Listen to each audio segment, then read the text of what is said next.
आज हम बहुत अबे खुश हैं। साले। इस खुशी के पीछे कुछ राज है।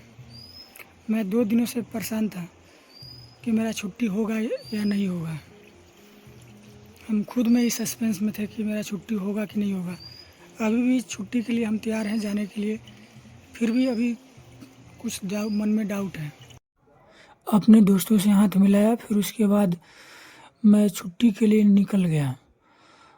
और मेरे चेहरे पर देख सकते हैं कि मेरे चेहरे पर कितनी खुशी हो रही थी, क्योंकि हमें छुट्टी मिल गई थी। और ये सामने हमारे साथ कुछ दोस्त जा रहे थे, क्योंकि उनको भी कहीं और जगह जाना था।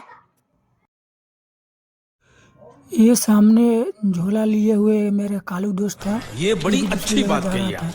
और ये सामने देख सकते हैं काली नदी है, इसमें पानी थोड़ा कम है, तो हम लोग निकल गए। फिर हमको पता चला कि मेरा इम्पोर्टेंट डॉक्यूमेंट मेरा छूट गया था, और हम तेजी से दौड़ते दौड़ते अपने कैंप जा रहे थे। फाइनली गाइस अपना डॉक्यूमेंट ले लिए, और ये कंक्रीट के रास्ते हम छुट्टी जा रहे थे। और हमारे हाथों में, दोनों हाथों में एक फ़ोन था और एक में स्लीपिंग बैग, और दोनों आगे पीछे बैग था। जैसे तैसे कंक्रीट रास्ते से हम जा रहे थे, नीचे भी देखना पड़ रहा था। जैसे तैसे पार लेकिन ये करके साला कर क्या रहा हम है यहाँ पे? प्लेन के रास्ते पहुंच गए। और ये जो सामने पुल है, तो इसके इधर साइड और इधर साइड बड़ा सा नाला है, इसमें से पानी बहता है। और ये पानी देखकर बहुत खुश हुआ, बोला कि चलो भाई जल्दी चलो। और हम लोग ऊपर की ओर चढ़ रहे हैं। इससे आगे जाएंगे तो और भी प्लेन का रास्ता मिलेगा। कालू दोस्त को बोले, एक कालू दोस्त मेरे साथ चलो भैया। तो कालू दोस्त मेरा बोला कि तुम्हारे साथ जाकर क्या मैं करूँगा, मुझे हिंदी नहीं आती, मैं हिंदी ले हूँ। और फाइनली गाइज हम ऊपर प्लेन के रास्ते आ गए, और यहाँ से प्लेन का ही रास्ता है। और काफ़ी मशक्क़त के बाद हम लोग आए, और हम लोग थक भी चुके थे। और सामने ये देख सकते हैं सीढ़ीनुमा खेती होती है उत्तराखंडों में। इसमें धान की खेती होती है। जिस मौसम में फसल उगाई जाती है, वैसा ही इधर भी फसल उगाया जाता है। और ये सामने देख सकते हैं हरियाली। ऐसा देखकर आप लोगों को भी मन लगने लगेगा, क्योंकि यहाँ उत्तराखंड की वादियाँ बहुत ही खूबसूरत होती है। और ये चमचमाती धूप भी इस खुशी को दिखाता है। तो फाइनली गाइस अपनी छुट्टी के मौका बहुत लेट नहीं है, फिर भी लेट हो चुका था, क्योंकि काफ़ी रात हो चुका था और मेरे पास उनका कपड़ा नहीं था, क्योंकि उनका कपड़ा बटालियन हेडक्वार्टर था।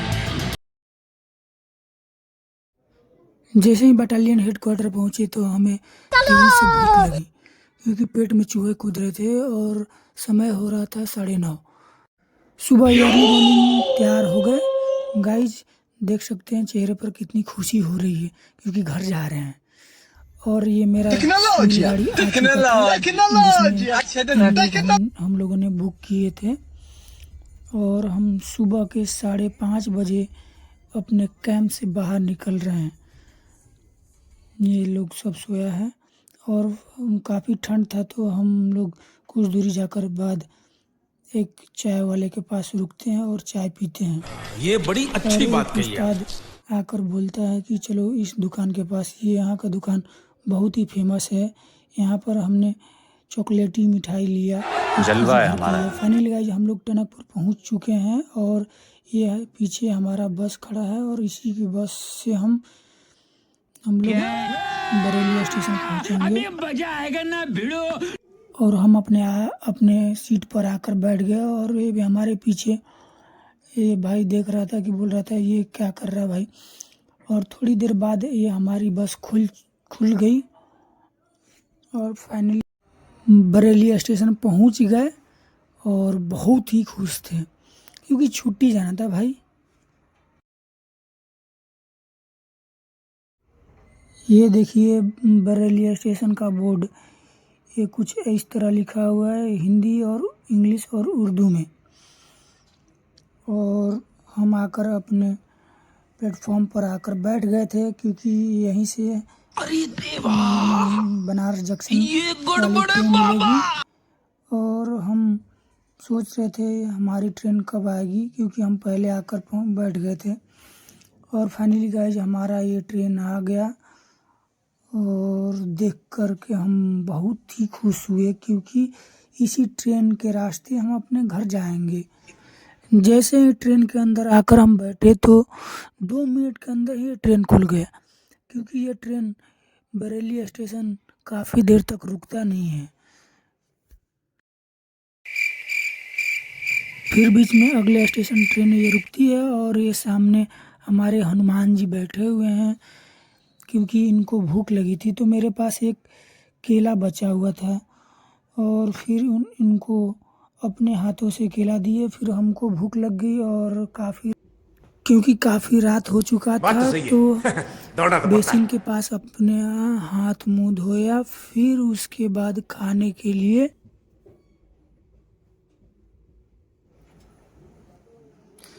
ये हमारा रात का डिनर था, जिसमें डिब्बा में पैक करवाना भूल गए थे। ये हमारा ऊपर का स्लीपर मिला हुआ था, क्योंकि ऊपर का स्लीपर ठंड में बहुत ही लाभदायक होता है। और ये नीचे सारे लोग बैठ जाते हैं, जिनका सीट भी बुक नहीं होता वो भी आकर बैठ जाते हैं। और फाइनली गाइज हम खाना खा रहे थे।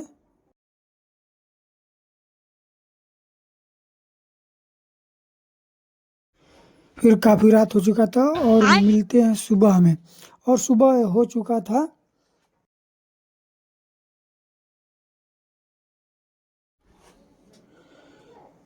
ये सुबह तक आंटी और अंटा सोया हुआ था।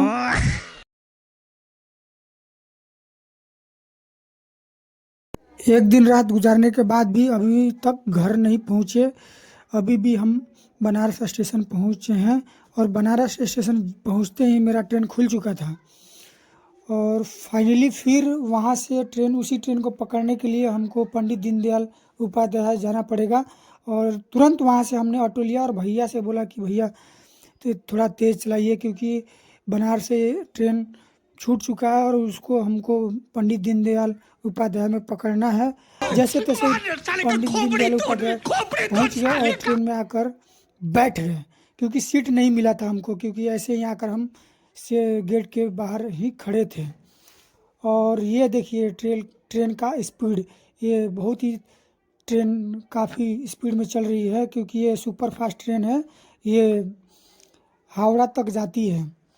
और फाइनली मेरा ये इंटर और ग्रेजुएशन का ये कॉलेज है, इसी में हमारा एडमिशन हुआ था।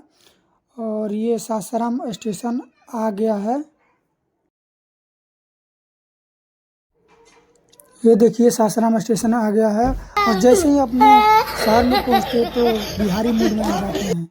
और यहाँ शेरशाह का मकबरा भी है, फेमस है शेरशाह का मकबरा। क्वेश्चन भी पूछता है कि शेरशाह का मकबरा कहाँ है, तो सासाराम में है। और तुरंत वहाँ से हमने ऑटो लिया, और ऑटो में बैठ गए। फिर उसके बाद ये ऑटो वाला सवारी का इंतज़ार कर रहा। ऑटो से उतरने के बाद ये हमारे विश्वकर्मा भगवान है, ये गांव के सामने है। और ये हमारा जॉनी सिंह आ गया था हमको लेने के लिए, और इसके हम गाड़ी पे बैठ गए। 100 साल पुरानी गाड़ी है, और ये हमारे गांव के बच्चे हैं, और हमको ये देखकर बहुत ही खुश हुए। और ये देखिए मेरा घर ये सामने वाला है। ये फाइनली घर के पास पहुँच गया, और दादी बाहर खड़ी थी। और जैसे ही गेट में प्रवेश किए तो मम्मी का पैर छुए और आशीर्वाद लिए। फिर उसके बाद ऊपर सीढ़ी के रास्ते चढ़ने लगे। जैसे ही पहुँचे तो मेरी छोटी बहन हमको प्रणाम की, और ये सामने इससे बड़ी बहन है, और ये मेरा भाई है, हमको प्रणाम किया। और मेरी बहन ये हमेशा ही झाड़ू लेकर खड़ी रहती है, और ये साफ सफाई करते रहती है। इसका यही काम रहता है। अरे देवा फिर अपने सोना बाबू से मिले।